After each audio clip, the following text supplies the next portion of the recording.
உலக புற்றுநோய் தினத்தையொட்டி மதுரை அப்பல்லோ புற்றுநோய் மையம், இந்திய மருத்துவ சங்கம், இந்திய அறுவை சிகிச்சை புற்றுநோயியல் சங்கம் மற்றும் மதுரை புற்றுநோய் சங்கம் சார்பில் ஒருங்கிணைந்து அறிவிப்போம் என்னும் தலைப்பில் புற்றுநோய் விழிப்புணர்வு தேசிய பிரச்சாரம் துவக்கப்பட்டது.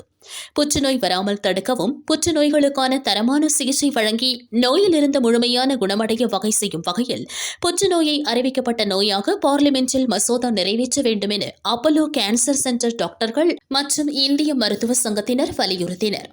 இது தொடர்பாக மதுரை அப்பல்லோ புற்றுநோய் மையத்தின் மருத்துவ புற்றுநோயியல் நிபுணர் டாக்டர் முத்துக்குமாரசாமி செய்தியாளர்களுக்கு பேட்டியளித்தார். இந்த வருஷம் அப்பல்லோ ஹாஸ்பிட்டல் குழுமத்தின் சார்பாக இந்த புற்றுநோய் விழிப்புணர்வுக்காக ஒரு தீம் யூனிஃபை டு நோட்டிஃபை என்று உண்டாக்கியிருக்கிறாங்க. அப்பல்லோ ஹாஸ்பிட்டல் குழுமத்தின் தீம் யூனிஃபை டு நோட்டிஃபை அப்படின்னு உண்டாக்கியிருக்கிறாங்க. யூனிஃபை டு நோட்டிஃபை கேன்சர் ஒரு நோட்டிஃபையபிள் டிசீஸாக உண்டாக்க வேண்டும். ஏற்கனவே தமிழ்நாடுல இது நோட்டிஃபையபிள் டிசீஸ் தான். தமிழ்நாடு பொது சுகாதார சட்டம் 1939 வந்தது. அது மூலமா ஆர்டர் போட்டிருக்கிறாங்க புற்றுநோயை நோட்டிஃபை பண்ண வேண்டும் என்று.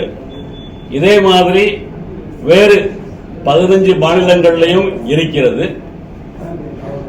அதே போல் இந்தியாவில் உள்ள அனைத்து மாநிலங்களிலும், அனைத்து 30 மாநிலங்களிலும் ஏற்படுகிறது ஒரு கோரிக்கை.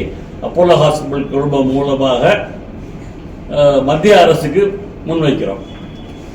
The central government is requested to make cancer a notifiable disease under law. இப்படி பண்ணிட்டோம் என்றால் நாடு முழுவதும் இருக்கக்கூடிய எல்லா கேன்சர் டிசீஸையும் நமக்கு அக்யூரேட்டா ரெஜிஸ்டர் பண்ணி எந்தெந்த ஊர்ல எந்தெந்த கேன்சர் அதிகமா இருக்கு, எந்தெந்த ஊர்ல எந்தெந்த கேன்சர் கம்மியா இருக்குது, எந்தெந்த ஊர்கள கேன்சருக்கான சிகிச்சைக்கான வாய்ப்புகள் கம்மியா இருக்கு என்பதை தெரிஞ்சு ஹெல்த் இன்ஃப்ராஸ்ட்ரக்சர் பிளானிங்க பெர்ஃபெக்டா ஆக்க முடியும். அடுத்த 8-10 வருஷத்துல நோட்டிபிகேஷன் பண்ணலாம். அதுதான் இதனுடைய குறிக்கோள். To plan appropriate installation of health infrastructure.